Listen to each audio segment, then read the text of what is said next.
Prions le Seigneur. Éternel Dieu Tout-Puissant, grand Créateur des cieux et de la terre, nous te disons encore merci ce matin alors que tu nous as accordé ta grâce et le souffle de vie, Père. Nous venons, ô Dieu Tout-Puissant, humblement devant ton trône de grâce et de miséricorde, Père. Que tu nous pardonnes de tous nos péchés et que tu nous purifies par ton sang. Délivre-nous, Seigneur Jésus, et circoncis notre cœur. Remplis-nous du Saint-Esprit. Ce matin, prends le contrôle de tout ce qui sera fait ici. Écarte-moi du chemin et que toi, le Saint-Esprit, tu viennes nous parler. Glorifie ton Saint-Nom. Manifeste ta gloire et ta puissance. Au nom du Seigneur Jésus-Christ. Amen. On va se lever pour lire la parole de Dieu.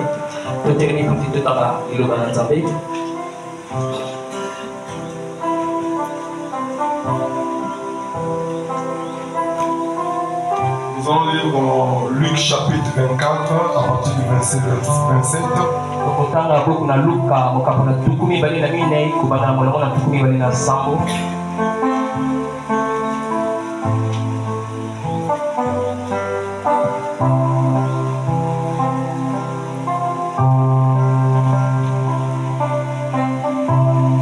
Verset 27 à 49.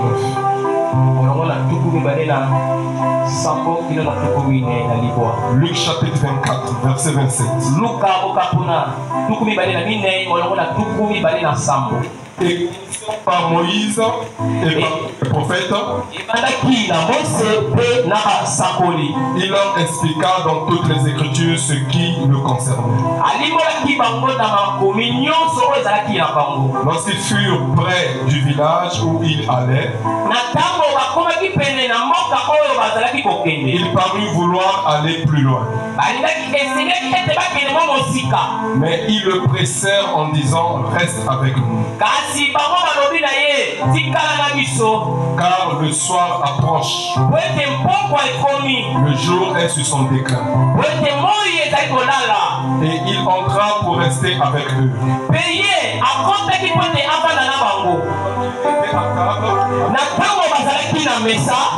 Il prit le pain. Et après avoir rendu grâce, il le remplit et leur donna. Alors leurs yeux s'ouvrirent. Ils le reconnurent. Et ils le reconnurent. Mais il disparut devant eux. Et ils se dirent l'un à l'autre: notre cœur ne brûlait-il pas au-dedans de nous lorsqu'il nous parlait en chemin? Il nous expliquait les Écritures. Se levant alors même, ils retournèrent à Jérusalem. Et ils trouvèrent les 11 et ceux qui étaient avec eux assemblés, et disant: le Seigneur est réellement ressuscité. Et il est apparu à Simon. Et ils racontèrent ce qui leur était arrivé en chemin. Comment il l'avait reconnu au moment où il remplit le pain. Tandis qu'il parlait de la sorte, lui-même se présenta au milieu d'eux et leur dit: la paix soit avec vous. Saisis de frayeur et d'épouvante, ils croyaient voir un esprit.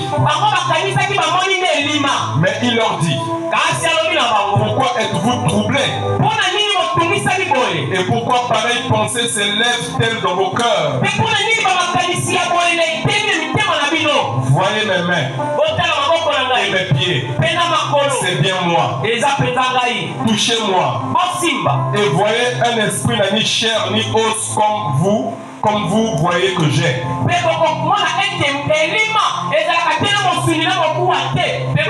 en disant cela, il leur montra ses mains et ses pieds.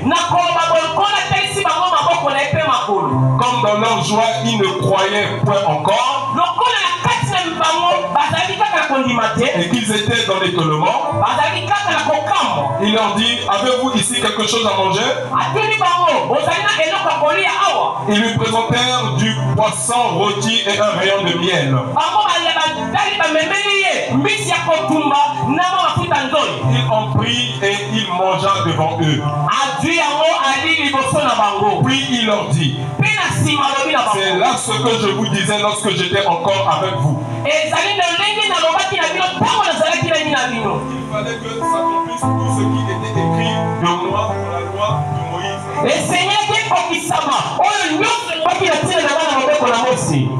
Dans les psaumes. Alors il leur ouvrit l'esprit.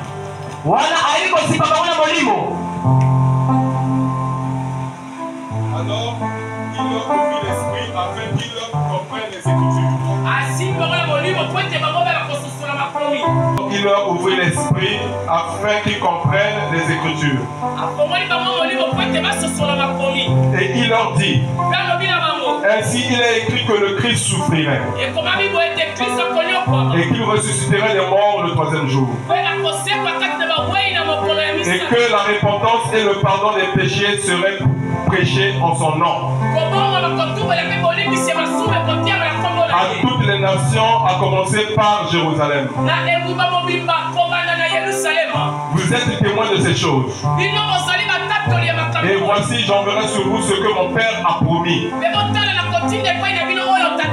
Mais vous, restez dans la ville jusqu'à ce que vous soyez revêtus de la puissance d'en haut. Vous pouvez vous asseoir, je vais lire le deuxième passage. Nous allons lire dans Actes chapitre 2. À partir du verset 1 à 4. Le jour de la Pentecôte, ils étaient tous ensemble dans le même lieu.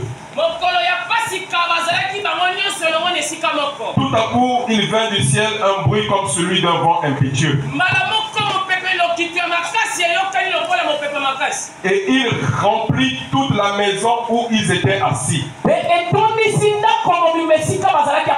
Des langues semblables à des langues de feu leur apparurent séparés les uns des autres et se posèrent sur chacun d'eux. Et ils furent tous remplis du Saint-Esprit et se mirent à parler en d'autres langues selon que l'Esprit leur donnait de s'exprimer. Que Dieu ajoute la bénédiction. Comme vous voyez, on a des difficultés avec le mixeur. Mais déjà avec les cotisations qu'on est en train de faire, on a remis le groupe au point. Donc pour le moment, Dieu a fait grâce quand même, le groupe ça va. Donc nous devons continuer pour qu'on puisse acheter un mixeur et compléter avec les baffes. Parce que cela perturbe aussi l'onction. J'avais un petit sujet que j'ai intitulé l'harmonie dans la chambre haute pour une nouvelle Pentecôte.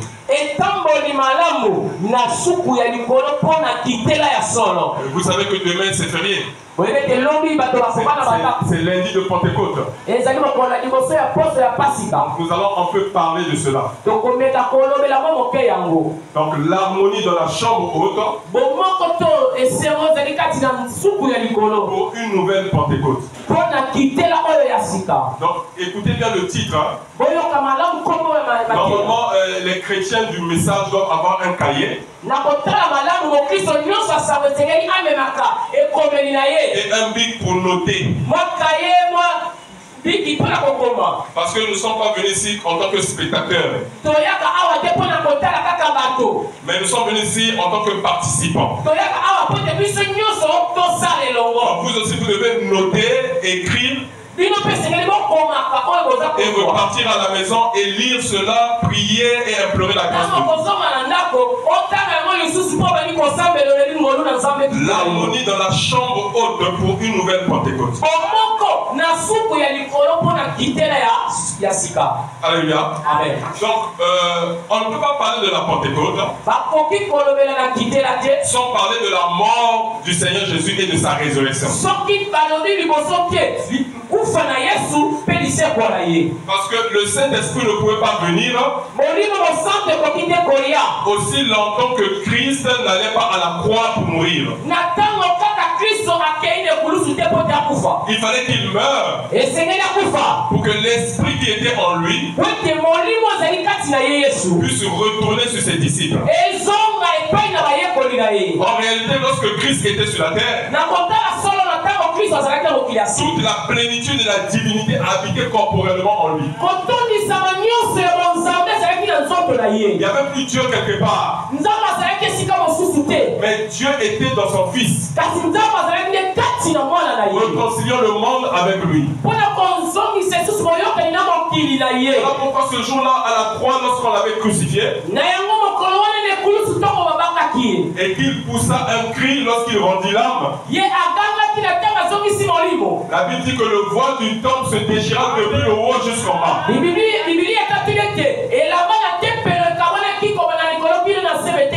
Pourquoi la Bible précise depuis le haut? C'est pour dire que ce n'est pas un homme qui a pris un ciseau pour couper le voile. Non, c'est la voix, c'est ce cri que Christ a poussé. C'est ça qui a déchiré le voile. Depuis le haut jusqu'en bas. Alors les sacrificateurs qui étaient là, quand ils ont vu la scène, ils se sont cachés le visage. Parce que derrière le voile, il y avait la gloire de la Shekinah. Et personne n'avait le droit de rentrer dans la présence de Dieu. Parce que si tu entrais dans sa présence sans que lui il t'invite, tu dois mourir. Mais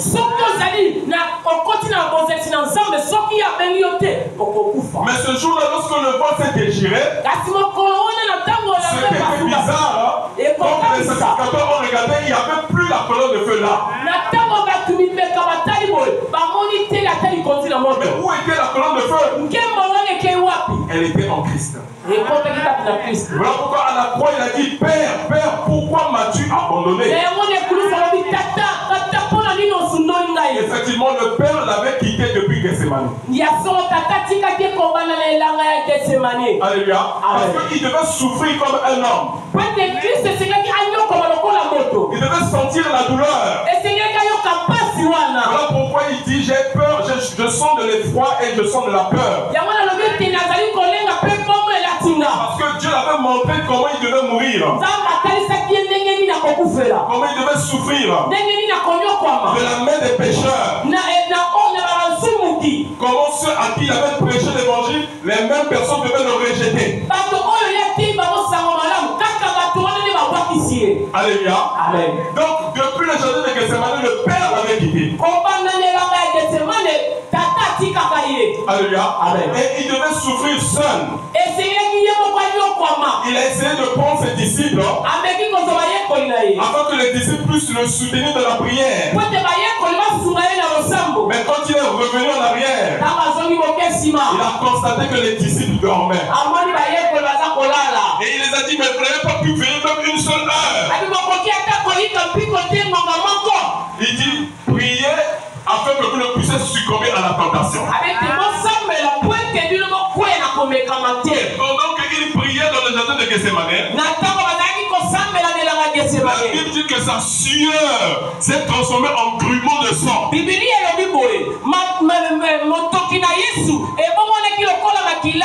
Alléluia.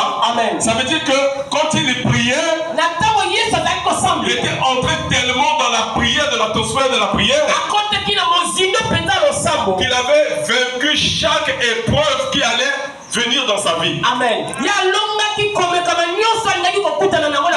Jusqu'à ce que sa sueur se transforme en grumeaux de sang. Alléluia. Amen. Dieu l'avait déjà fait montrer la scène. Et il savait qu'il devait mourir. Mais s'il est mort ce jour-là, c'est à cause de toi et à cause de moi. Il est mort à cause du péché. Parce que Dieu n'a pas voulu que l'homme soit condamné. Mais il a pris la condamnation de l'homme et il a placé cela en Christ. Voilà pourquoi ce jour c'est un grand jour. C'est un jour glorieux. Il n'y a pas un jour comme le jour où Christ est allé à la croix mourir pour nous. Et non seulement qu'il est mort, mais il est ressuscité le 3e jour. Alléluia. Maintenant nous allons dire quelque chose que le prophète nous dit ici. Oh, que c'est merveilleux. Dans la brochure Le lever du soleil,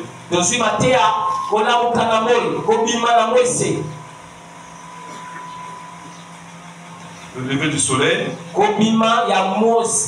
prêché le 18 avril 1965. À la page 6, au paragraphe 30. Écoutez ce que le prophète dit. Peu importe à Satan combien vous êtes religieux, ou à quel point vous êtes en ordre avec votre doctrine, s'il vous manque cette vie, vous n'allez pas ressusciter. En aucun cas. Peu importe combien vous êtes religieux, combien vous êtes bon, à combien d'églises vous avez adhéré ou adhérerez, tout cela ne vous servira à rien à moins que vous soyez né de nouveau. Même si on te prend, on te met au couvent. Alléluia. Là où les sœurs catholiques restent. Alléluia. Pour être sœur, pour être pieuse, pour être sainte. Ou bien on te prend et on t'amène dans un séminaire. Tu es comme un moine là-bas, tu es gardé afin que tu ne puisses pas pécher. Le prophète dit, si tu n'as pas la vie en toi, tu ne ressusciteras pas. Parce que n'oubliez pas, il y a 2 résurrections. La première résurrection, c'est la résurrection des saints. Mais la deuxième résurrection, c'est la résurrection des méchants. Alléluia. Mais ici, nous parlons de la première résurrection. Parce qu'on a dit, heureux ceux qui ont part à la première résurrection. Car la seconde mort n'a plus de pouvoir sur eux. Parce qu'il y a aussi 2 morts. Il y a la première mort, la mort naturelle. Et la deuxième mort qui est la mort de l'âme. Car la Bible dit que l'âme qui pèse, c'est cette âme qui mourra. Alléluia. Mais en réalité, nous allons pécher avec le corps. Alléluia. Mais la Bible dit que l'âme qui pèse, c'est cette âme qui mourra. Et je vais vous dire que le péché, c'est l'incrédulité. Donc tu peux être religieux, mais tu es incrédule. Être incrédule, c'est quoi? C'est le fait de ne pas croire à ce que Dieu a dit dans sa parole. Alléluia. Je continue à lire. À la page 8. De même que la végétation ne pouvait vivre là-bas au commencement sans le soleil, pour l'amener à la vie, de même lorsque le Fils de Dieu, lorsque les fils de Dieu sont sur la terre aujourd'hui, ils font la lumière du Fils pour les amener à la vie éternelle. Eux, ces élus qu'il avait connus avant la fondation du monde, il les a choisis en lui avant la fondation du monde. La Bible dit que dans Genèse chapitre 1, tout ce que Dieu avait créé était spirituel. Alléluia. Amen. Mais dans Genèse chapitre 2, Dieu commence à matérialiser ce qu'il avait créé dans le spirituel.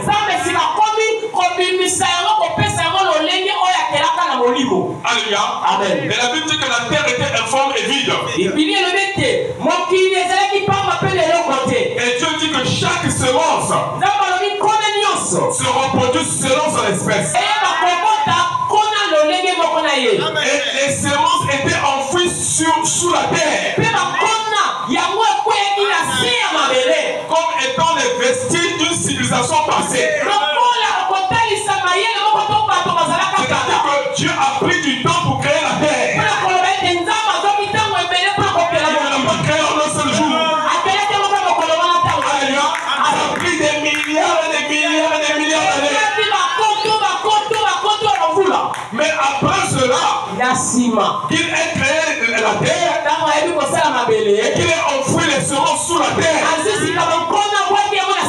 Dieu, le grand architecte, il s'est dit que les semences ne pouvaient pas se reproduire sans la lumière du soleil. Alors, vous allez voir que le 4e jour, il a créé les luminaires. Il a créé le soleil pour présider le jour et la lune pour présider la nuit. Qu'est-ce que le soleil fait? Le soleil envoie les rayons de soleil parce qu'il y a un phénomène qu'on appelle la photosynthèse. Donc quand les rayons de soleil sont envoyés sur la terre, ça commence à chauffer la terre. Alors les semences qui sont là-bas cachées sous la terre, quand ils reçoivent les rayons du soleil, ces semences commencent à être manifestées.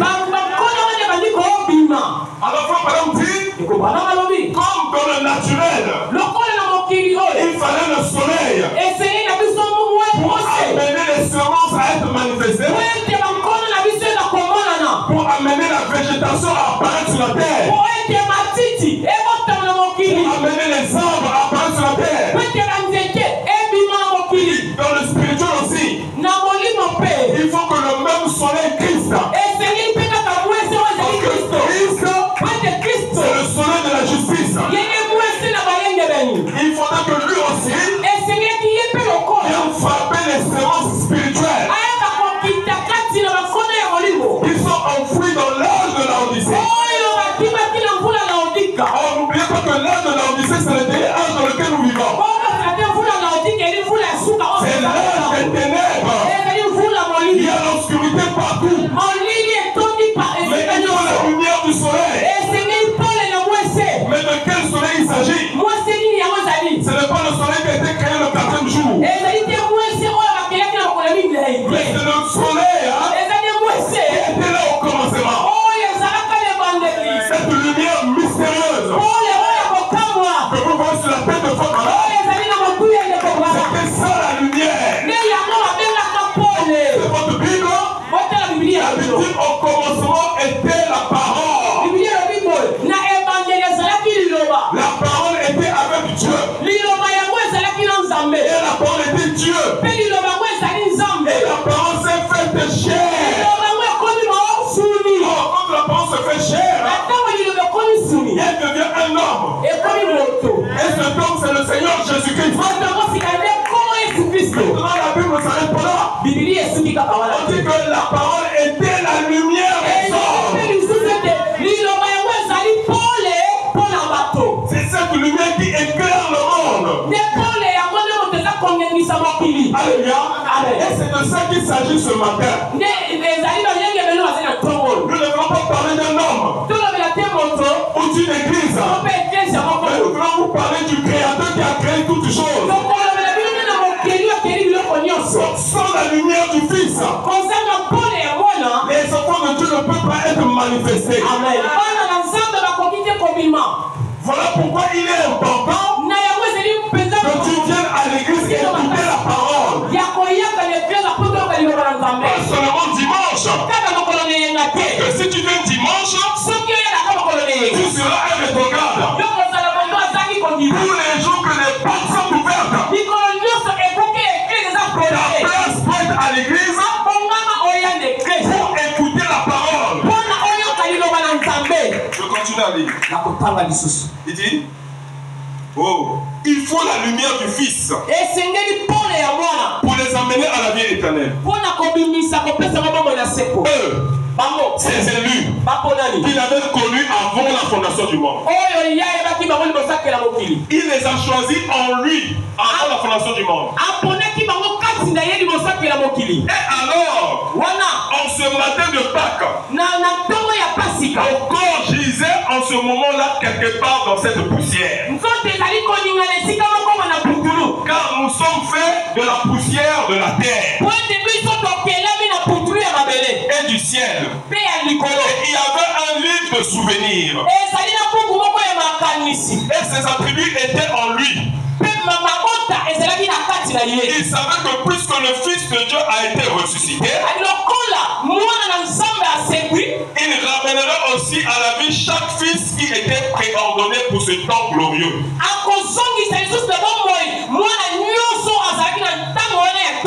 Il savait que cela arriverait.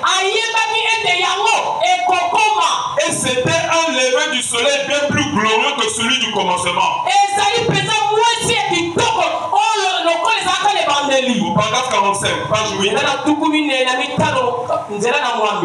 alors, le vrai saut de Pâques,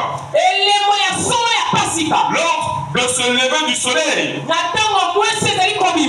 été brisé. Et le secret de la vie après la mort a été révélé. Parce que Jésus a parlé à ses disciples de la vie éternelle. Il dit celui qui croit en moi aura la vie éternelle.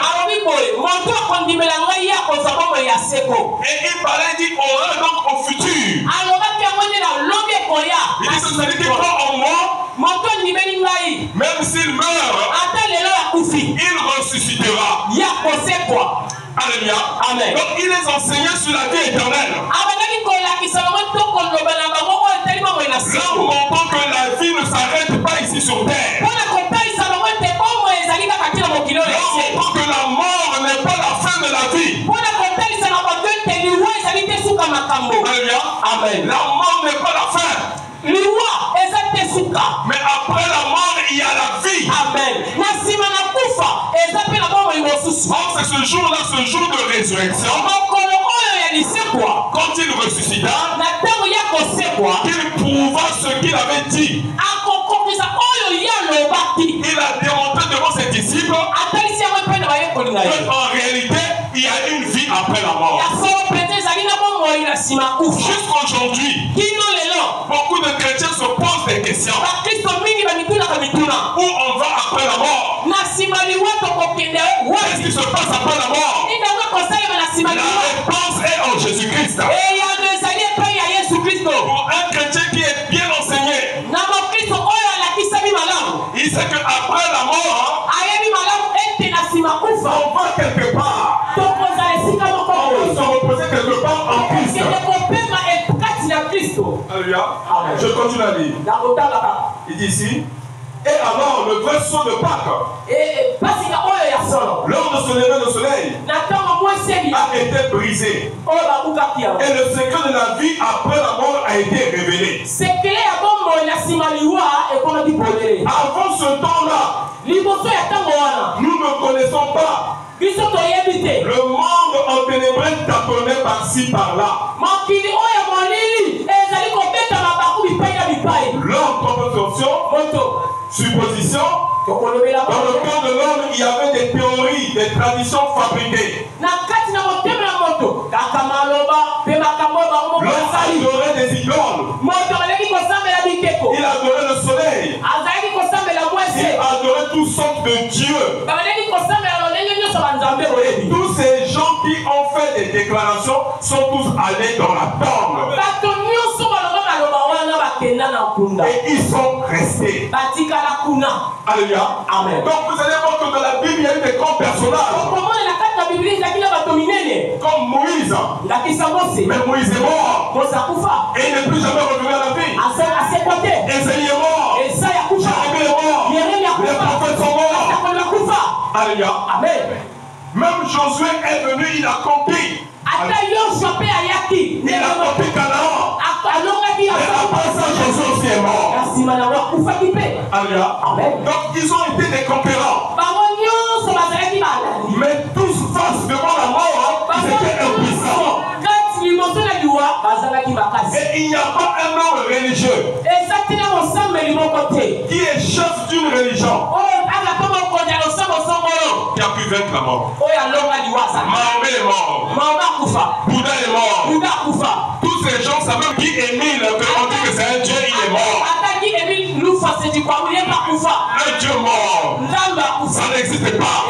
Mais Jésus, ce jour-là, il a prouvé qu'il est la vraie sorte de Dieu. Il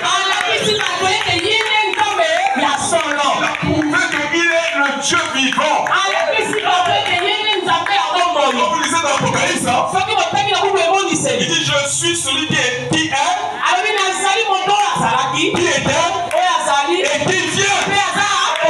Je suis le premier et le dernier. Je suis le commencement et la fin. Je tiens entre mes mains les clés de la mort et du séjour des morts. Cette déclaration, après qu'il soit ressuscité, il dit que tout pouvoir m'a été donné au ciel et sur la terre. Si tout pouvoir lui a été donné au ciel, c'est qu'au ciel, il n'y a plus quelqu'un avec le pouvoir. Oh, c'est fort. Alléluia. Amen. Je continue à dire au paragraphe 46. Mais le vrai son a été brisé. Et quelqu'un qui un jour a vécu comme nous. Il a vécu. Et qui est mort comme nous mourons. Est ressuscité contre les morts. Quel matin. Il n'y a jamais eu de semblable dans toute l'histoire du monde. Le secret a été révélé. À savoir qu'il était à la fois la résurrection et la vie. Il avait dit ça à Marthe et à Marie. Quand notre frère Lazare était mort. Alléluia. Amen. Quand Marie est venue, il dit oh Seigneur, si tu étais là, notre frère Lazare ne mourrait pas. Dit Marie, est-ce que tu me crois encore maintenant? Mais Seigneur, il est déjà mort. Ça fait 4 jours. Il sent déjà. Il y a déjà des asticots dans son corps. Alléluia. Il dit Marie. Ne sais-tu pas que je suis la résurrection et la vie? Alléluia. Je suis la résurrection et la vie. Alléluia. Amen. Mais alors il pose la question. Où l'avez-vous mis?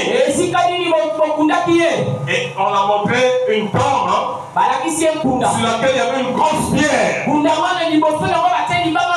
qui était roulée. Alors il dit roulez la pierre. Quand ils ont enlevé la pierre, on dit que la pierre représente l'incrédulité. C'est-à-dire que l'incrédulité, c'est ça qui nous empêche de voir Dieu. Le fait de ne pas croire. Alléluia. Et quand ils ont roulé la pierre, il a poussé un grand cri. Il a dit Lazare, sors. Et quand il a crié, on dit que c'était la voix de la résurrection. Et cette même voix de la résurrection est en vous maintenant. La résurrection a été transportée par un prophète. Quand vous lisez vos brochures, derrière les brochures, il est écrit The voice of God recording. Alléluia, ça veut dire quoi? La voix de Dieu a retenti. C'est pas la voix de Branham. Mais c'est la voix de Dieu qui a retenti. Mais Dieu a utilisé un corps. On est de notre génération. Parce que le Fils de l'homme devait se révéler à nouveau. Alléluia. Mais au travers d'un prophète. Parce que Jésus ne peut plus revenir avec son corps. Son corps est assis sur le trône. Après faire intercession jusqu'à ce que le dernier élu comprenne et se répande de ses péchés. Parce que ce qui empêche à ce que Jésus vienne maintenant, parce que le dernier élu n'est pas encore venu.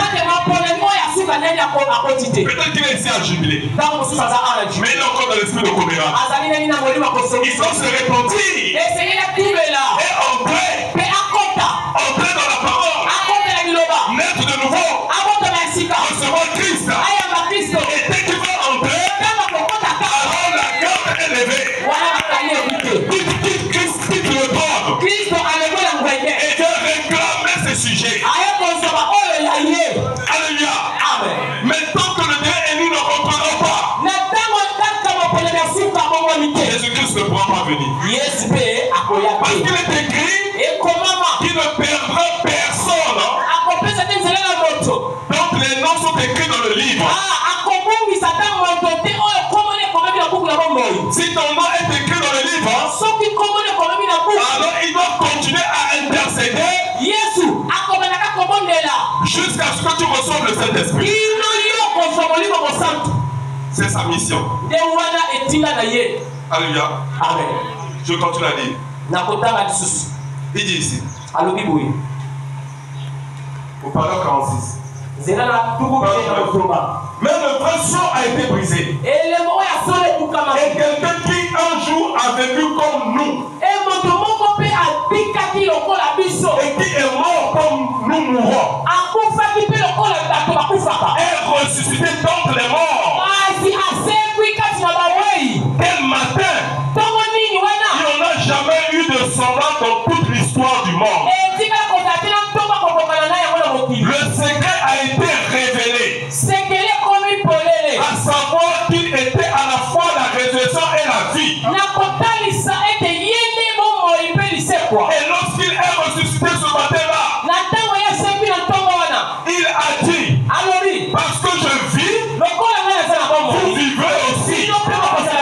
Alléluia. Donc il n'est pas ressuscité pour lui-même. Mais il est ressuscité et il nous a fait bénéficier de sa résurrection.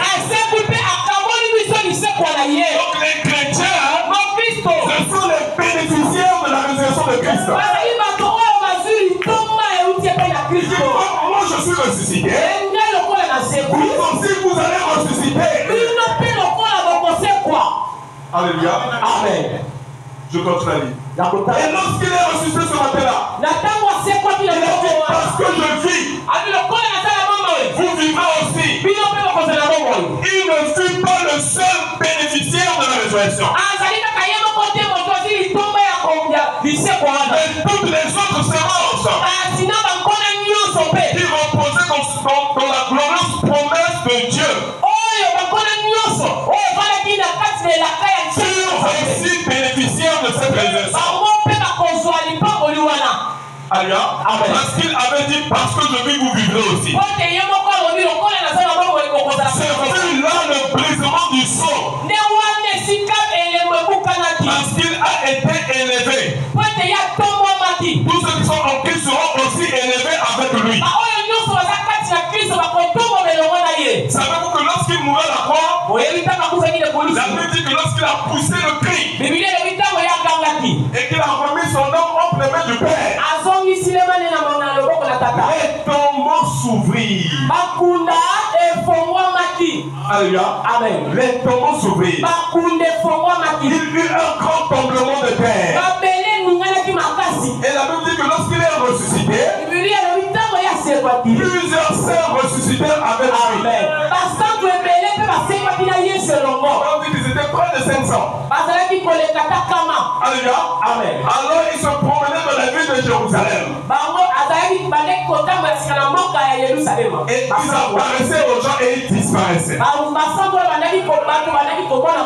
la résurrection a provoqué aussi une résurrection. Et ce matin, c'est ce même Dieu qui t'invite ce matin. Parce qu'il veut partager sa vie avec toi. Alléluia. Je continue à lire. Au paragraphe 48. Lors de ce glorieux lever du soleil, Dieu a prouvé ou plutôt confirmé sa parole. Tous les désarrois, tous les doutes qui avaient gagné les esprits des hommes furent dissipés. Parce que celui qui un jour vécut parmi les hommes, non, celui qui vécut, l'a vécu. Voilà. Celui qui vécut parmi les hommes, mangea et eut communion avec eux, avait dit j'ai le pouvoir de donner ma vie et j'ai le pouvoir de le reprendre. Eh bien, il ne se contenta pas seulement de l'affirmer. Il n'avait pas seulement parlé, mais il démontra que c'était la vérité. Wow, quelle chose glorieuse! Je suis certain ce matin que même nous qui croyons cela, nous ne pouvons pas saisir combien glorieux cela était. Puisqu'il est ressuscité d'entre les morts. Nous aussi, nous sommes déjà ressuscités d'entre les morts. Alléluia. Amen. Lorsque tu ne vis plus dans le péché, c'est que ton âme est ressuscitée potentiellement. Alléluia. Amen. Parce que tu n'es plus sous le contrôle du diable. Alléluia. Amen. Maintenant, je vais dire quelque chose. Je continue à dire. Toujours au paragraphe 50. Remarquez. Maintenant, comme les ténèbres couvraient la terre, les semences ne pouvaient venir à la vie sans le lever du soleil. Les ténèbres couvraient la terre. Et maintenant, le Fils est ressuscité. Et toutes les ténèbres ont été dissipées par cette lumière. En même temps qu'elle était en train de se répandre sur toutes les nations et les peuples.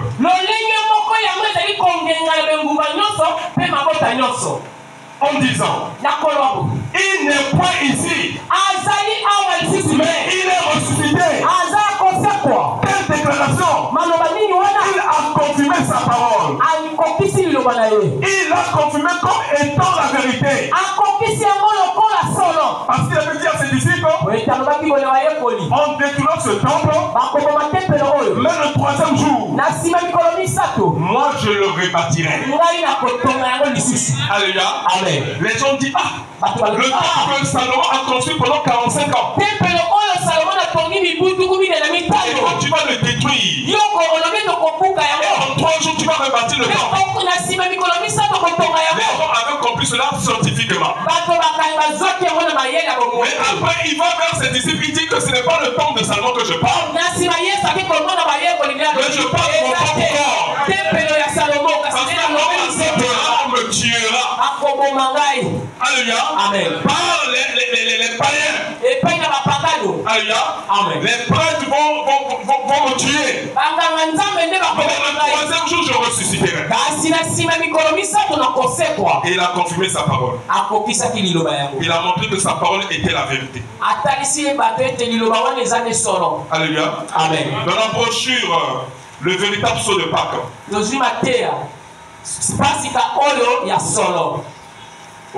Page 21. Ou page 20, paragraphe 111. Page 20, paragraphe 111. Véritable saut de Pâques prêché le 2 avril 1961. Page 20, paragraphe 111. Quelque chose est arrivé ce matin de Pâques là. C'était un saut. Un saut de sanctification. Quand ils l'ont pris et qu'ils l'ont mis dans la tombe, et qu'ils ont mis un sceau romain dessus. C'est-à-dire qu'on a pris le corps de Jésus et on le met ça dans une tombe. Et on a roulé une grosse pierre là-dessus. Mais non seulement cela, les prêtres sont allés voir Pilate. Ils ont dit Pilate, cet homme-là, quand il était vivant, il disait qu'il allait mourir et qu'il allait ressusciter. Maintenant, ce que nous voulons, c'est prendre des soldats pour venir garder sa tombe. De peur que ses disciples ne viennent, qu'ils vendent le corps, qu'ils disent qu'il est ressuscité. Alléluia. Amen. Alors ce serait un grand mensonge. Pilate aussi a accordé. Ils ont pris une cohorte de 16 soldats. Avec les Pimaka. C'est la seule personne qui est morte. On est venu garder la tombe. Alléluia. Amen. Il y a des gens ici qui disent qu'ils sont puissants. Il y a des gens qui disent que ce sont des dictateurs. Mais à leur mort, leur tombe n'a jamais été gardée. Donc ils ne sont rien. Ils ne sont pas puissants. Le seul puissant c'est Jésus-Christ. Alléluia. Amen. Alors qu'est-ce qu'ils ont fait? Ils ont mis les soldats là pour garder le tombeau.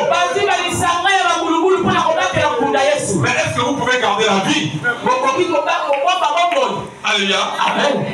Même ici, là où nous sommes à l'église, si vous avez planté le maïs en bas et que vous avez allé avec le ciment ici, la vie, si quand le soleil va frapper, le maïs va se frayer un chemin et il va sortir là-bas. Parce qu'il y a la vie en elle. Alléluia. Or, la parole de Dieu est plus que vivante. Quand Dieu dit quelque chose, cette chose doit arriver. Le ciel et la terre passeront, mais ma parole ne passera jamais. Le ciel peut passer, la terre peut passer, mais la parole de Dieu ne passera pas. Alors pendant qu'ils ont mis dans la tombe là-bas, et qu'ils ont volé la grosse pierre, et ils ont amené encore les soldats pour garder la tombe. Ça c'était le vendredi soir. Les soldats étaient là en train de garder la tombe. Ils jouaient au ludo. Ils jouaient les jeux de cartes. Ou les jeux de damé. Ils étaient en train de pousser avec leur bière et leur vin. Ils sont vraiment de Jésus. Regarde cette tombe-là. Ils sont venus garder là. Il dit que c'est un saint. Il ne sait pas que c'est Rome qui domine ici. Dieu ne pouvait pas agir. Parce que Dieu doit attendre son programme. Le programme de Dieu, c'est la parole de Dieu. Parce que Dieu avait dit que c'est le 3e jour. Vendredi soir. Samedi matin. Ils étaient là en train de garder. Toute la journée de samedi est passée. Mais dimanche matin, très tôt le matin. Voilà pourquoi nous les chrétiens nous prions le dimanche. Au lever du soleil. Alléluia. Amen. Pendant que le soleil se réveille, un ange plus blanc que la neige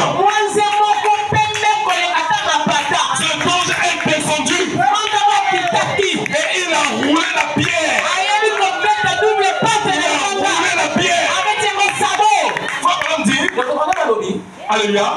Il dit que pour détruire la ville de Pointe-Noire ou le Congo, Dieu n'a besoin que d'un seul ange. Il n'a pas besoin d'envoyer 10 anges. Un seul seulement suffit. Alléluia. Donc quand l'ange est descendu, il a roulé la pierre. La pierre est partie à des kilomètres. Quand les soldats ont vu cela, quand l'ange est descendu, il est descendu avec la puissance. Il y avait le vent, la poussière, la terre tremblait. Les soldats n'ont pas pu prendre le Pemaka.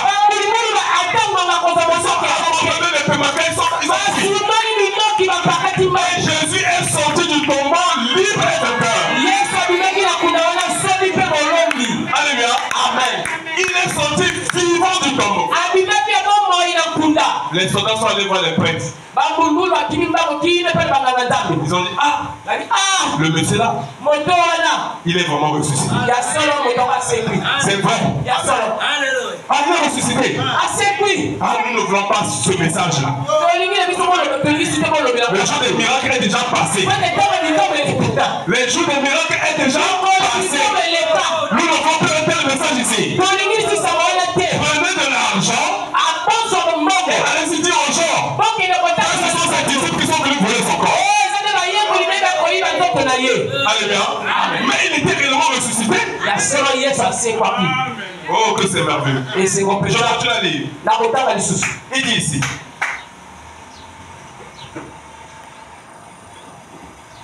Mais quand cette heure-là a sonné, quand cette heure-là est venue, il est resté là un bout de temps. C'est vrai. Il est resté là ces 3 jours et 3 nuits. Mais à l'heure fixée, c'est dont les Écritures parlaient. Quand il a dit détruisez ce corps, et je le relèverai le 3e jour, il n'y avait alors rien qui pouvait empêcher cette écriture. Elle devait s'accomplir. Et ce sceau fut brisé. Et il ressuscita le même Jésus. Et il vit encore pour toujours. Frère, même s'il y avait assez de démons en enfer, il ne pouvait pas empêcher la résurrection. Parce que Dieu l'avait déjà dit. Je continue à lire. Il dit rien ne va arrêter cela. Au temps du soir, la lumière paraîtra. Les œuvres que je fais, vous les ferez aussi. Au temps du soir, la lumière paraîtra. Peu importe le nombre de sceaux que vous essayez de mettre dessus. Dieu brisera chaque sceau. Il a brisé le sceau de la tombe. Il a brisé le sceau du séjour de mort. Il a brisé le sceau de la mort. Il a brisé le sceau de la tombe. Alléluia. Amen. Et de tout ce qui est fait des mains d'homme. Pour montrer qu'il est Dieu. Et qui ne peut être scellé loin des gens. Pour toujours Dieu. Pour toujours Dieu. Rien ne peut le retenir. La tombe ne pouvait être creusée assez profondément. Il ne peut faire assez chaud en enfer. Oh, rien ne peut le retenir. Il a brisé chaque sceau avec ce grand sceau de Noël. Ou non pas le sceau de Noël, mais le sceau de Pâques. Avec lequel il était scellé. Et il a dit, le même sceau que je porte, vous le porterez aussi. Et ce sceau que je porte, il fera la même chose quand vous serez scellés. brisé. Alléluia. Amen. Donc, j'ai tenu à lire cela parce que je ne pouvais pas entrer dans le vif du sujet. Alléluia. Amen. Sans parler d'abord de sa mort et de sa résurrection. Maintenant, nous allons lire dans la Bible. Dans Matthieu chapitre, dans Luc chapitre 24. Nous avons lu là. Luc chapitre 24. Luc 24 du verset 27 à 49. Mais je vais commencer à partir du verset 44. Puis il leur dit, c'est là ce que je vous disais lorsque j'étais encore avec vous. Il fallait que s'accomplisse tout ce qui était écrit de moi dans la loi de Moïse, dans les prophètes, dans les psaumes. Alors il leur ouvrit l'esprit afin qu'ils comprennent les Écritures. Et il leur dit, ainsi il est écrit que le Christ souffrirait et qu'il ressusciterait des morts le troisième jour, et que la repentance et le pardon des péchés seraient prêchés en son nom à toutes les nations, à commencer par Jérusalem. Vous êtes témoins de ces choses. Et voici, j'enverrai sur vous ce que mon Père a promis. Mais vous restez dans la vie jusqu'à ce que vous soyez revêtus de la puissance. C'est là où j'ai tiré mon inspiration. Jésus en partant, alléluia, après sa résurrection, va faire une promesse à l'église. L'église c'est qui? Ce sont ces hommes qu'il avait choisis, qu'il avait tirés du monde. Alléluia. Amen. Parce que les pierres étaient un pécheur. Alléluia. Luc était un médecin.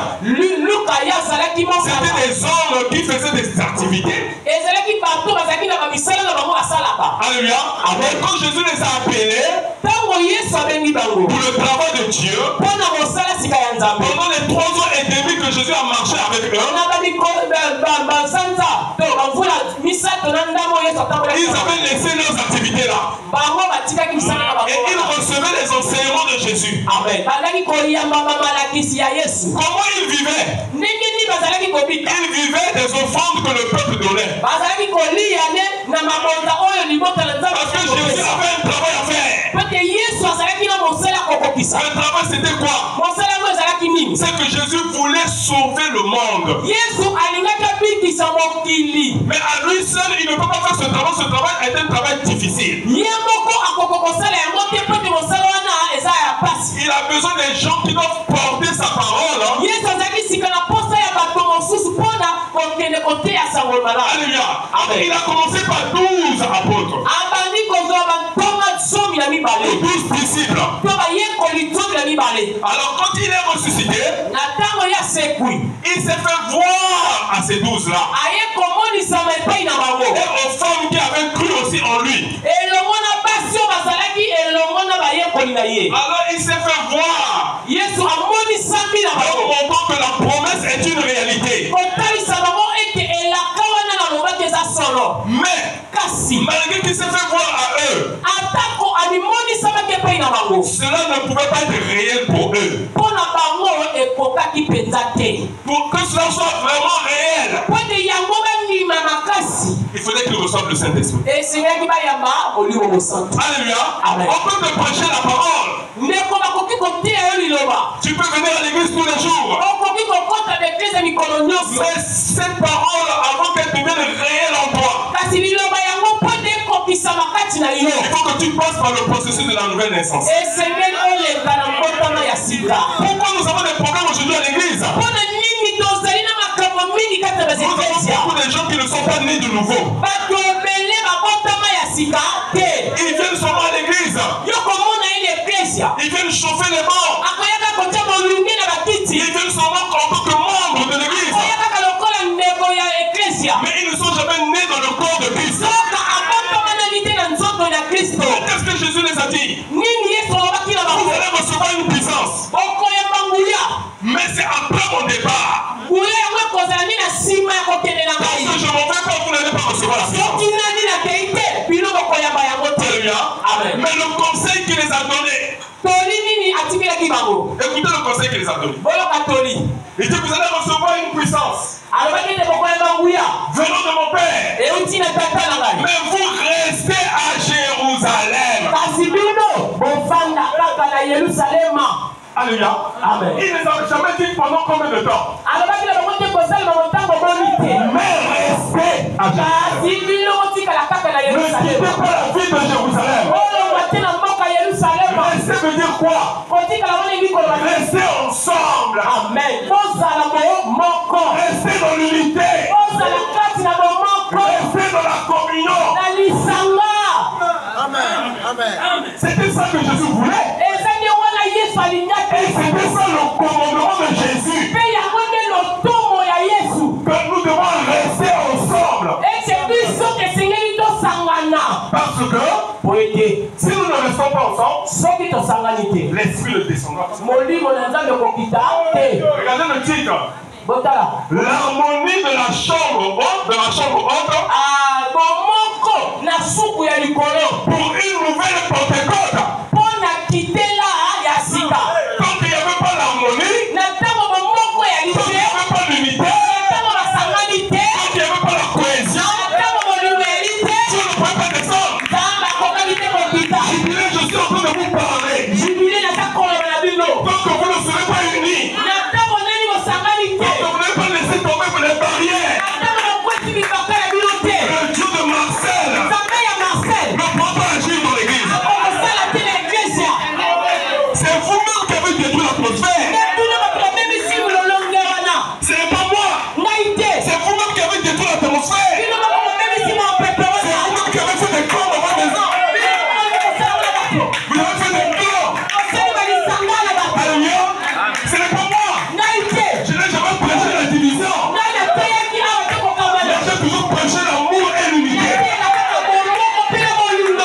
Mais le commandement de Jésus dit que vous devez rester dans la ville de Jérusalem.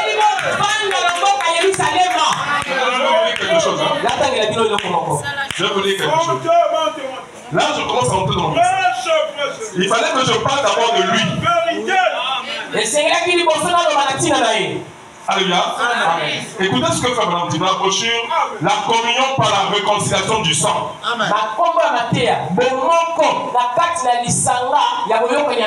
Ça a été prêché le 5 juin 1955. Page 21, paragraphe 47. Écoutez attentivement. Comment pouvez-vous communier avec Dieu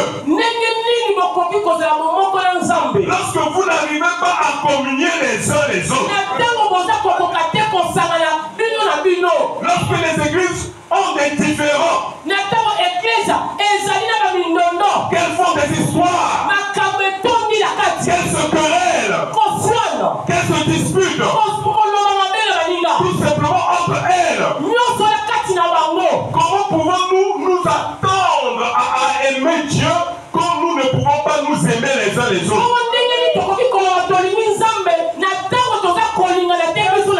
Ce matin, moi je pose la question à tout le monde. Aime-tu Dieu? Tout le monde va lever la main. Alléluia. Mais je veux dire que c'est une fausseté. Comment tu peux dire que tu aimes Dieu, mais toi tu ne le vois pas? Et tu n'arrives pas à aimer ton frère d'affaires. Maintenant, si tu me dis que tu aimes ton frère d'affaires, pourquoi vous ne vous entendez pas? Pourquoi vous avez des querelles? Pourquoi vous avez des disputes? On ne vient pas à l'église pour avoir des querelles. C'est que j'ai tout le message. Depuis comment j'ai cru le message. C'est vrai, j'ai rencontré des problèmes. Mais je n'ai jamais eu des ennemis dans l'église, de la parole.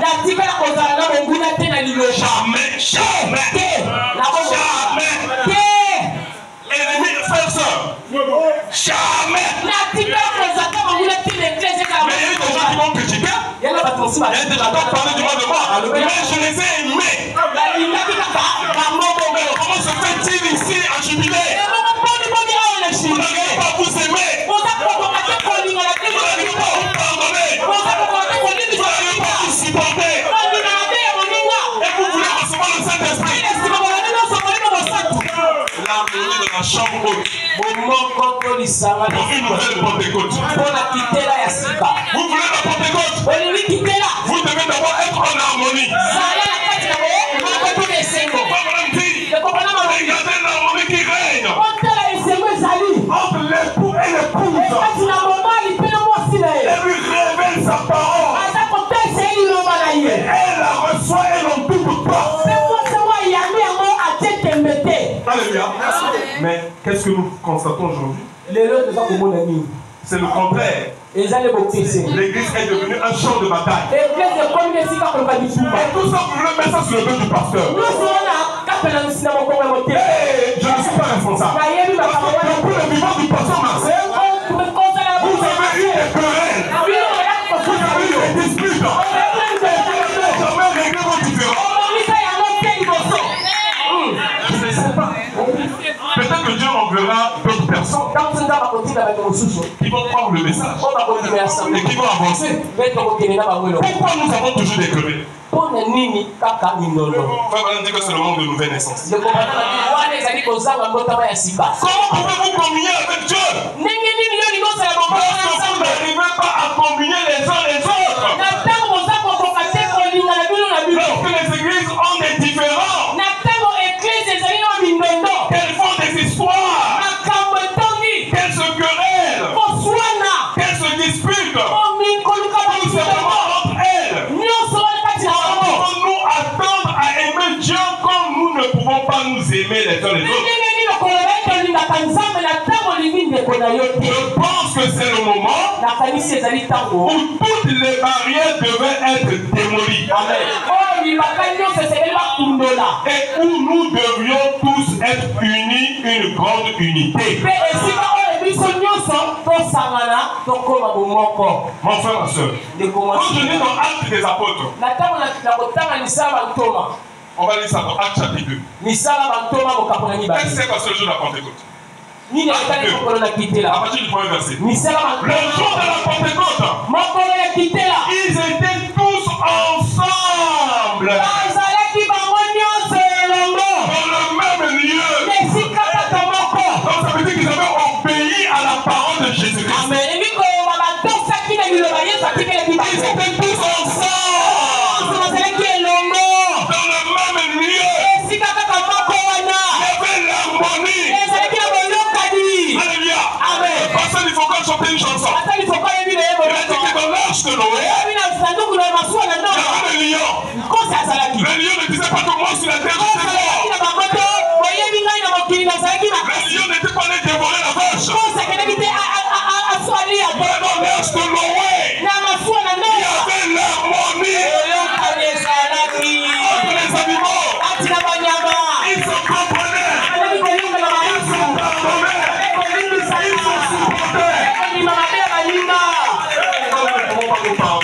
supportaient. Pourquoi nous n'arrivons pas à nous supporter?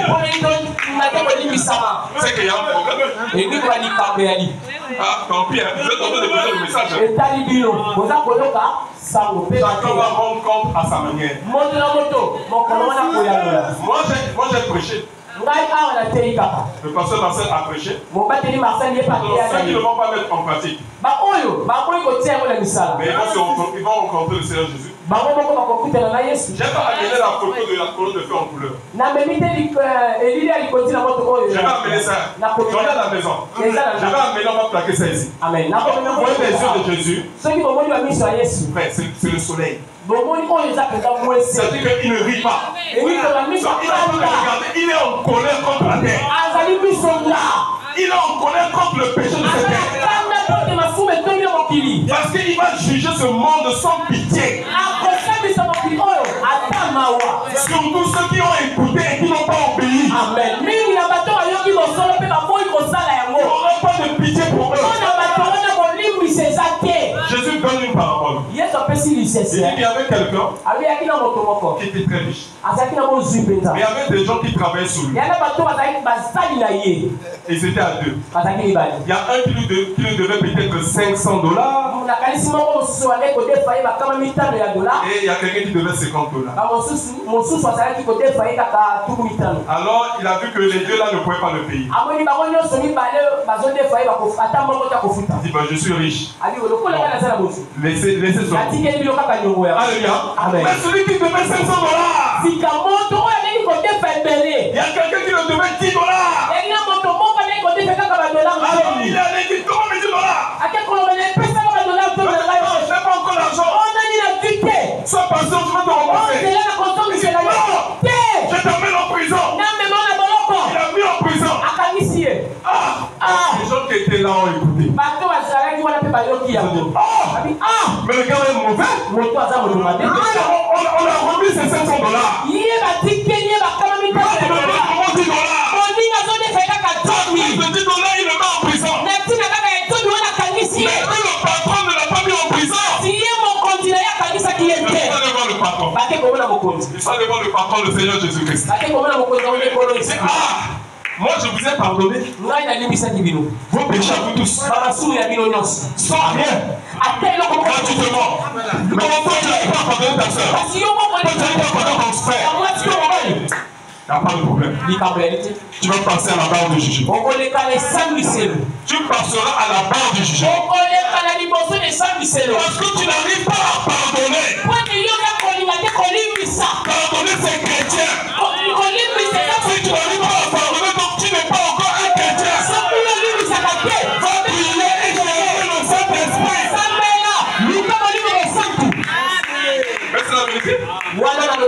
Va prier et chercher le Saint-Esprit. Mais c'est la vérité. Va prier et cherche le Saint-Esprit. Dis Seigneur, aide-moi. Je n'arrive pas à pardonner ma soeur. Quand je la vois, je vois toujours le péché qu'elle avait commis. Mais toi, tu vois ton péché. Quand tu vois que le péché là c'est grand, que le péché là c'est grand, oh j'ai Dieu, tous les péchés se valent. J'ai Dieu, tous les péchés se valent. Si tu as menti, c'est grave. Si tu as volé, c'est grave. Si tu as tué contre, c'est grave. Si tu as là, c'est grave.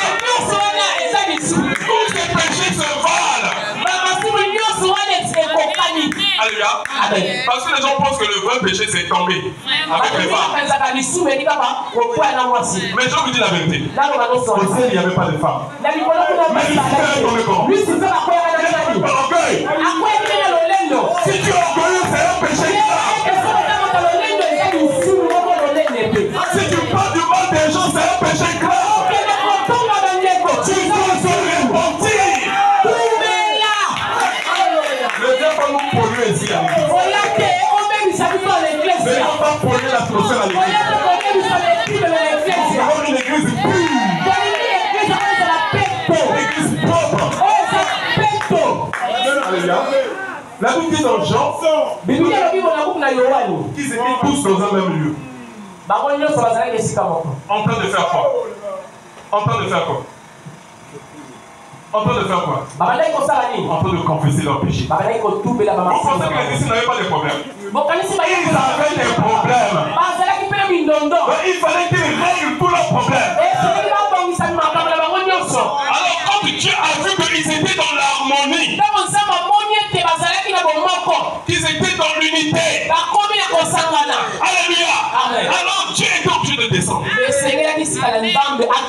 Je vous lis quelque chose. Dans Actes chapitre 2 verset 44. Acte 2 verset 44. Oh que c'est merveilleux. Le message de Frère Branham. Acte 2 verset 44. Écoutez ce que la Bible dit. Tous ceux qui croyaient étaient dans le même lieu. Et ils avaient tout en commun. Ils vendaient leurs propriétés et leurs biens. Et ils ont partagé le produit entre tous. Selon les besoins de chacun. Ils étaient chaque jour tous ensemble assidus au temple.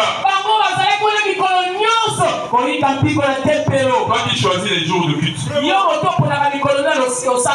a dimanche. Moi je vais seulement le dimanche. Alléluia. Amen.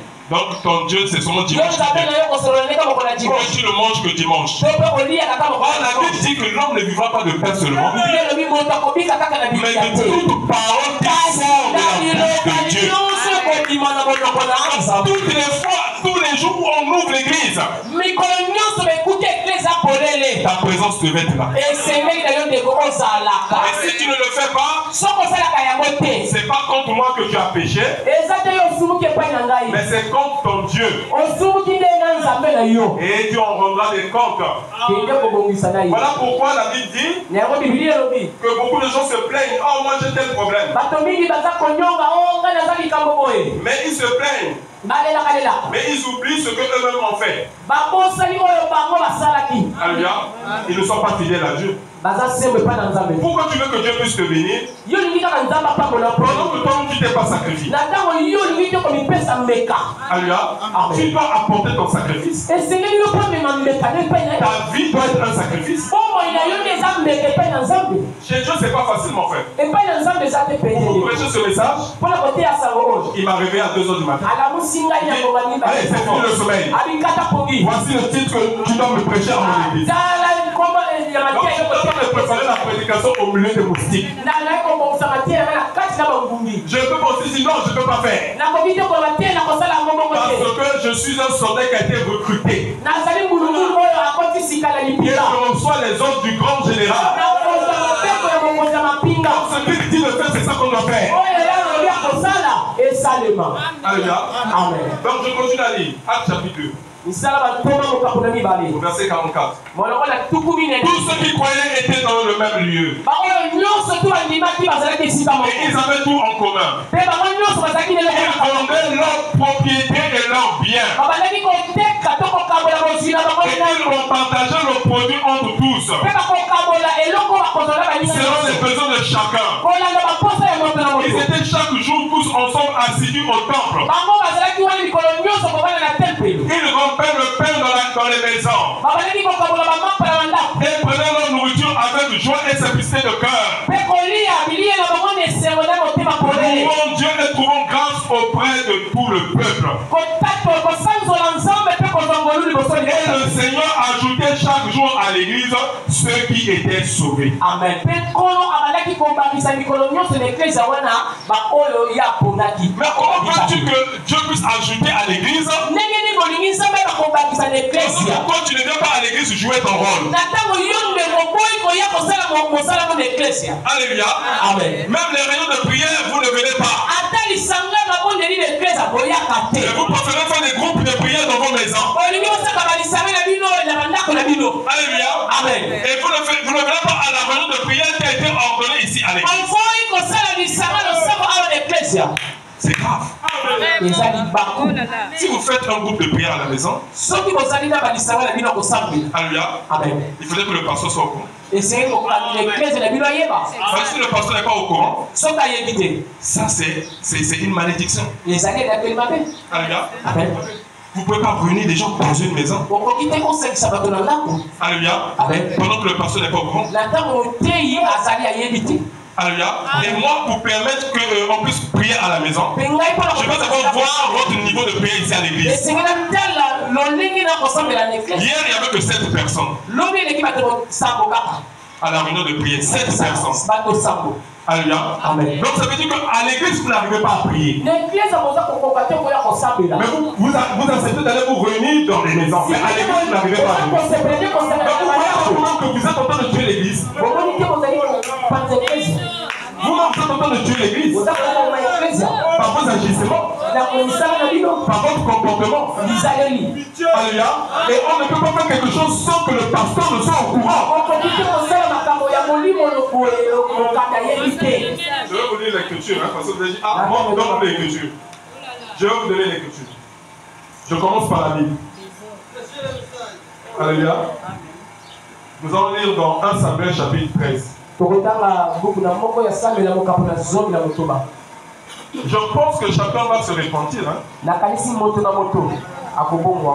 Alléluia. Si vous avez choisi un pasteur, soyez unis avec lui. Et Dieu vous bénira pour cela. Moi, je veux que l'église décolle. Moi, ma prière, c'est que nous tous nous puissions avancer. Et si nous sommes unis, nous aurons la victoire sur Satan.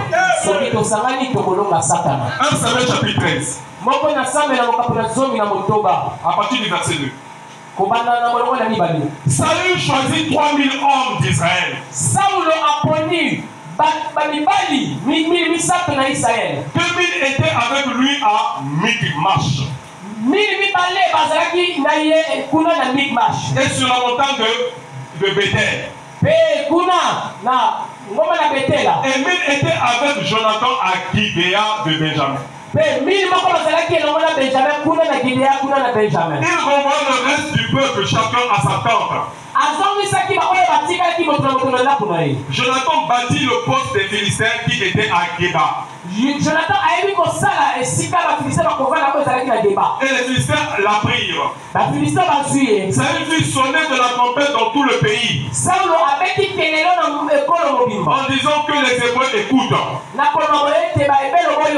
Tout Israël entendit que l'on disait: Saül a battu le poste des Philistins. Et Israël se rend au Dieu aux Philistins. Je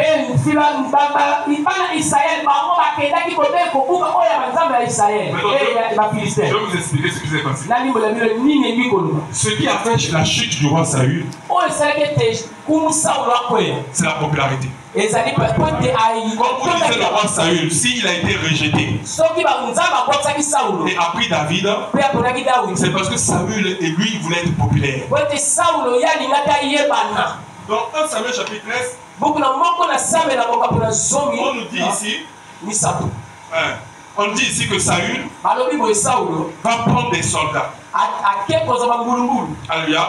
Et Saül, non seulement qu'il prend les soldats là, c'est son fils Jonathan qui est allé combattre. Et c'est Jonathan qui a remporté la victoire.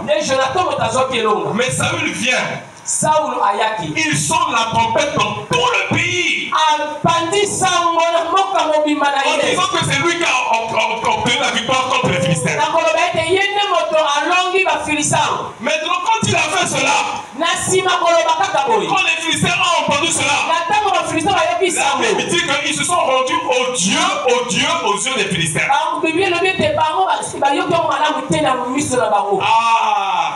Donc c'est lui-même qui a se créer des problèmes. En voulant faire le matanana. Alléluia. Donc Saül a voulu faire le matanana pour montrer aux gens que c'était lui qui avait battu les Philistins. Donc il a sonné la trompette. Alléluia. Et quand les Philistins ont entendu, ils ont dit non, mais c'est pas lui qui nous a battus. C'était son fils. Donc comme il a dit cela, nous irons en guerre contre lui. Donc le problème que toi tu allais créer. Alléluia. Toi-même tu allais créer le problème. Alléluia.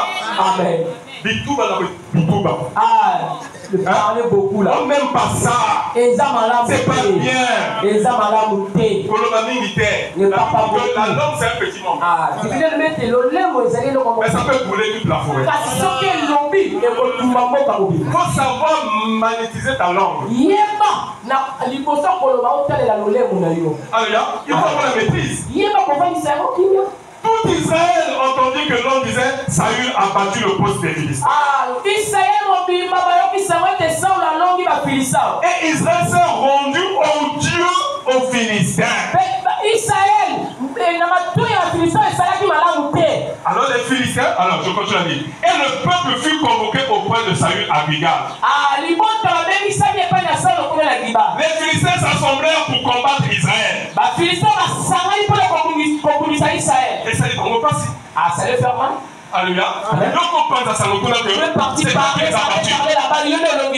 Alléluia. Alors ils ont dit, ah bon, comme si tu as dit ça, nous allons venir te combattre. Alléluia. Regardez, ce sont les histoires qui se passent dans la Bible. Mais nous vivons cela ici. Alléluia. Amen. Les Philistins s'assemblèrent pour combattre Israël. Ils avaient 1000 chars et 6000 cavaliers. Et ce peuple était innombrable comme le sable qui est sur le bord de la mer. Ils vinrent camper à Michmash, à l'orient de Beth-Aven. Les hommes d'Israël se virent à l'extrémité car ils étaient serrés de près et ils se cachèrent dans les cavernes, dans les buissons, dans les rochers, et dans les tours et dans les citernes. Il y eut aussi des Hébreux qui passèrent le Jourdain pour aller au pays de Gad et de Galad. Saül était encore à Gilgal. Et tout le peuple qui se trouvait auprès de lui tremblait. Alléluia. Donc le problème que lui-même a provoqué, c'est retourné contre lui. Les gens ont fui. Et Saül est resté seul avec un petit groupe. Et les gens qui étaient même restés avec lui avaient peur. Alléluia. Amen. Mais comme Saül avait une conduite que Samuel avait donnée, Samuel lui avait dit, c'est moi le prophète. Toi tu es le roi. Toutes les fois qu'il y aura la guerre, avant que vous alliez en guerre, moi je dois sacrifier un sacrifice à l'Éternel. Un sacrifice d'action de grâce. Et quand vous allez partir en guerre, vous aurez la victoire. C'était le pacte que Samuel avait traité avec Saül. N'oubliez pas que Samuel était l'homme de Dieu. Le pasteur de Jérusalem. Alléluia. Amen. Maintenant, écoutez ce qui s'est passé. Verset 8. 1 Samuel chapitre 1, verset 8. Il attendit 7 jours. Selon le terme fixé par Samuel. Mais Samuel n'arrivait pas à Gilgal. Alléluia. Amen. Donc il a attendu 7 jours. Selon ce que le prophète Samuel lui avait dit. Mais Samuel n'arrivait pas. Et comme Samuel n'arrivait pas, qu'est-ce qu'il a fait? Alléluia. Mais Samuel n'arrivait pas à Gilgal. Et le peuple se dispersait loin de Saül. Alors Saül dit, amenez-moi l'holocauste et les sacrifices d'action de grâce. Et il offrit l'holocauste. Comme il achevait d'offrir l'holocauste, voici Samuel qui arriva. À cause de la moussale, il a fait le travail de pluie. Malédiction. Et la Alléluia. Il avait fait le travail qui n'est pas son travail. Alléluia. Mais moi je crois que c'est Dieu qui a fait ça. Il y avait un accord entre Samuel et Saül. Mais quand Dieu a regardé le cœur de Saül, que le cœur de Saül n'était pas droit. Il avait l'esprit de la popularité. L'acceptation de nous doit veiller à 3 choses. La popularité, l'argent et la femme. Alléluia. Amen. Souvent les gens voient seulement la femme. Et la popularité. Et l'argent. Comme on dit que moi je surveille beaucoup l'argent. C'est pourquoi? Parce que l'argent c'est la racine de tous les maux. On va te donner la femme et la popularité. Mais c'est quoi? Je vous dis la vérité. Donc, mon frère, ma soeur, mais Samuel n'arrivait pas à Gilgal. Le peuple se dispersait loin de Samuel. Alors Samuel dit, amenez-moi l'holocauste et les sacrifices à son de grâce. Et il offrit l'holocauste. Comme il achevait d'offrir l'holocauste, voici Samuel qui arriva. Amen. Et Saül sortit au devant de lui pour le saluer. Samuel dit, qu'as-tu fait? Saül répondit, lorsque j'ai vu que le peuple se dispersait loin de moi et que je n'arrivais pas au terme fixé et que tu n'arrivais pas au terme fixé et que les Philistins étaient assemblés à Michmash, je me suis dit, les Philistins vont descendre contre moi à Gilgal. Et je n'ai pas imploré l'Éternel. C'est alors que je me suis fait violence et que j'ai offert l'holocauste. Écoutez la réponse de Samuel. Samuel dit à Saül, tu as agi en insensé. Tu n'as pas observé le commandement que l'Éternel ton Dieu t'avait donné. L'Éternel aurait affermi pour toujours ton règne sur Israël. Et maintenant ton règne ne durera point. L'Éternel s'est choisi un homme selon son cœur. Et l'Éternel l'a destiné à être le chef de son peuple. Parce que tu n'as pas observé ce que l'Éternel t'avait commandé.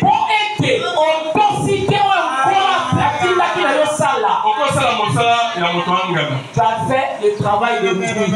Ah, c'est grave. Hein? Moi, je ne vais pas commenter. La Bible a déjà commenté. La Bible a déjà tout dit. Si vous avez des oreilles pour entendre, ce que l'Esprit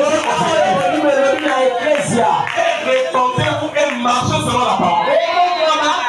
Restez derrière le pasteur. Et nous allons avancer ensemble.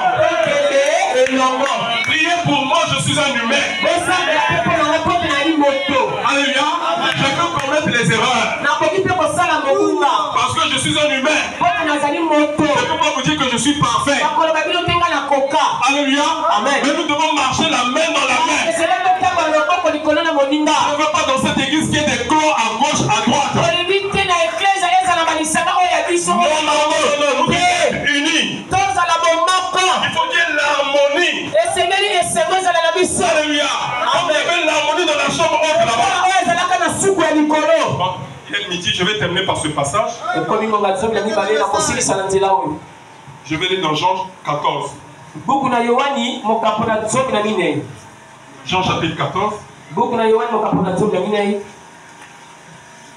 Ce message, c'est Dieu qui me l'a donné quand je te...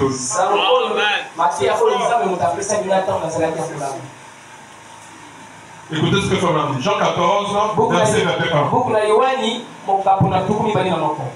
Je commence même au verset 18. Jean 14, verset 18. Je ne vous laisserai pas orphelin. Je viendrai à vous encore un peu de temps et le monde ne me verra plus. Mais vous me verrez. Car je vis et vous vivrez aussi. En ce jour-là, vous connaîtrez que je suis en mon Père, que vous êtes en moi, que je suis en vous. Celui qui a mes commandements et qui les garde, c'est celui qui m'aime. Non seulement que tu as les commandements de Dieu, tu dois les garder, c'est-à-dire les pratiquer. Si tu ne pratiques pas, donc tu n'as pas les commandements de Dieu. Celui qui a mes commandements et qui les garde, c'est celui qui m'aime. Et celui qui m'aime sera aimé de mon Père. Je l'aimerai et je me ferai connaître à lui. Jude non Iscariote. Jude non Iscariote. Lui dit, Seigneur, d'où viens-tu que tu te feras connaître à nous et non au monde? Jésus lui répondit, si quelqu'un m'aime, il gardera ma parole, et mon Père l'aimera. Nous viendrons à lui, et nous ferons notre demeure chez lui. Celui qui ne m'aime pas ne garde point mes paroles. Et la parole que vous entendez n'est pas de moi, mais du Père qui m'a envoyé. Je vous ai dit ces choses pendant que je demeure avec vous. Mais le consolateur, l'Esprit Saint, que le Père enverra en mon nom, vous enseignera toutes choses et vous rappellera tout ce que je vous ai dit. Jean 15, verset 12. Jean 15, verset 9. Comme le Père m'a aimé, je vous ai aussi aimé. Demeurez dans mon amour. Si vous gardez mes commandements, vous demeurez dans mon amour. Comme que j'ai gardé les commandements de mon Père, et que je demeure dans son amour, je vous dis ces choses afin que ma joie soit en vous et que votre joie soit parfaite. C'est ici mon commandement. Aimez-vous les uns les autres comme je vous ai aimé. Il n'y a pas de plus grand amour que de donner sa vie pour ses amis. Alléluia. Voilà le commandement que Jésus nous a dit. Aimez-vous les uns les autres comme je vous ai aimé. En réalité, l'amour, ça résume les 10 commandements. Si tu aimes ton frère, tu ne parleras pas du mal de lui. Si tu aimes ton frère, tu ne le haïras pas. Si tu aimes ton frère, tu ne le voleras pas. Si tu aimes ton frère, tu ne vas pas le trahir. Alléluia. Voilà pourquoi Dieu nous demande de garder l'amour. Église Jubilé Tabernacle. Ce matin, c'est le lundi de la Pentecôte. Il ne peut pas avoir de Pentecôte sans tant qu'il n'y a pas l'amour. S'il n'y a pas l'harmonie, pas de Pentecôte. Il faut d'abord qu'il y ait l'harmonie pour que Dieu descende. Alléluia. Il faut qu'il y ait l'harmonie. Alléluia. Donc nous devons nous aimer les uns les autres. Je vous aime tous, sans exception. Maintenant, j'aimerais que vous aimez aussi les uns les autres. Et laissez les problèmes pour les païens. Les chrétiens n'ont pas de querelles. Jamais. Jamais. Ça n'existe jamais. Au milieu des enfants de Dieu. Non. Les problèmes, c'est là-bas. C'est dans le monde. Laissez les problèmes à Poutine. Aux Ukrainiens. Et aux Russes. C'est eux qui doivent se battre là-bas. Mais nous, les chrétiens, nous devons nous aimer. Parce que Jésus-Christ vient bientôt. Mais s'il vient et il vient te trouver dans une mauvaise position, est-ce que tu es sûr que tu vas rentrer? Alléluia. C'est pas le fait de venir à l'église. Oh non, moi je viens à l'église, je paye ma dîme, je fais ceci. Toujours là, je chante. Comme on a dit que ce n'est pas ça. Tu peux venir, tu peux tout faire. Mais si tu n'as pas l'amour, tu ne rentreras pas. Donc l'exigence pour nous, c'est l'amour. Ne faisons pas comme Saül, qui a fait le matalana pour rien. Voilà pourquoi Dieu aussi l'a éprouvé. C'est Dieu qui a dit à Samuel, ne va pas encore. Donc il s'est vanté qu'il a tapé les Philistins. Donc Samuel ne va pas. Attends que le 7e jour vienne, même le 7e jour, là, tu rentres un peu dans le 8e jour. Afin de le mettre à l'épreuve. Quand Dieu l'a mis à l'épreuve, qu'est-ce qu'il a fait? Lui-même, il n'est même pas sacrificateur. C'est un roi. Il laisse son poste de roi. Il va prendre le sacrifice, il commence à tuer l'homme. Et il voudrait donner cette raison à Samuel. Oh non, tu ne venais pas comme tu tardais. Oh, mais est-ce que tu as posé? Est-ce que c'est la parole?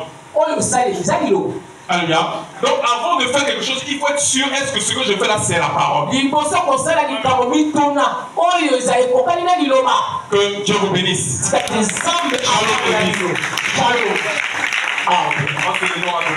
Amen.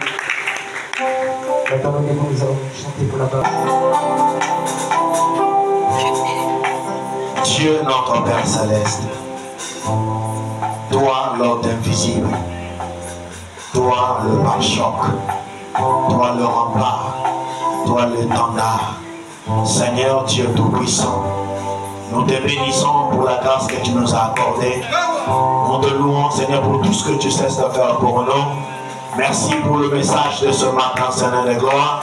Maintenant, Père éternel, oh Dieu, toi l'éternel Tout-Puissant, toi qui sièges au milieu des acclamations, toi qui sièges au milieu des cris de joie, parce que tu es digne de louer, tu es digne de l'adorer, Seigneur. Sans toi, nous ne sommes rien, Père éternel. Dieu Tout-Puissant, éternel des armées, que tout esprit de confessement dans notre Seigneur puisse quitter chaque fils de Dieu, puisse quitter chaque fille de Dieu, Seigneur. Donne-nous l'harmonie, Père éternel, parce que ton esprit, Seigneur de gloire, nous rassemble en unité, Seigneur de gloire. Que l'esprit de la division puisse quitter les enfants de Dieu dans le nom de Jésus-Christ. Et que Père éternel, les apôtres, oh Dieu, à cause de l'unité, à cause de l'harmonie, Père éternel, tu as fait descendre le Saint-Esprit, Seigneur de gloire. On se tend de la main, Seigneur de gloire. Oh Dieu Tout-Puissant, Père éternel, nous t'avons vu à l'œuvre, Seigneur de gloire. Nous voulons l'harmonie, Père éternel. Nous chassons au loin l'esprit de la division au milieu de nous. Nous chassons au loin l'esprit, Seigneur de gloire, des plans au milieu de nous. Père éternel, descends ton esprit, Seigneur de gloire, pour l'amour à ta parole. Seigneur, viens te tabernacle dans chaque fils et dans chaque fille. Seigneur, merci pour le prédicateur. Bénis le pasteur, Seigneur. Bénis son époux, ses enfants. Bénis son ministère, Seigneur de gloire. Oh Dieu, que tu le fasses élever plus haut, Père éternel. Et qu'il soit une bénédiction pour cette église, Père. Oh Dieu Tout-Puissant. Bénis tout cela qui travaille dans ta maison, Père. Bénis le conducteur de chant, le pianiste, et tout cela qui joue à la batterie, Seigneur. Tout cela, Père, les diables, les huissiers, je les remets tous à ta sainte main. Bénis, Seigneur de gloire, chaque fils et chaque fille. Parce que tu as dit, heureux ceux qui l'entendent, et heureux ceux qui lisent. Nous avons écouté ta parole, nous avons entendu ta parole, et ton serviteur a lu la parole. Père, aplanis notre chemin de retour. Bénis les dits, bénis les enfants, reçois la gloire, reçois l'honneur, l'exaltation, les acclamations, les cris de joie, dans le nom de Jésus-Christ. Nous disons tous Amen. Amen.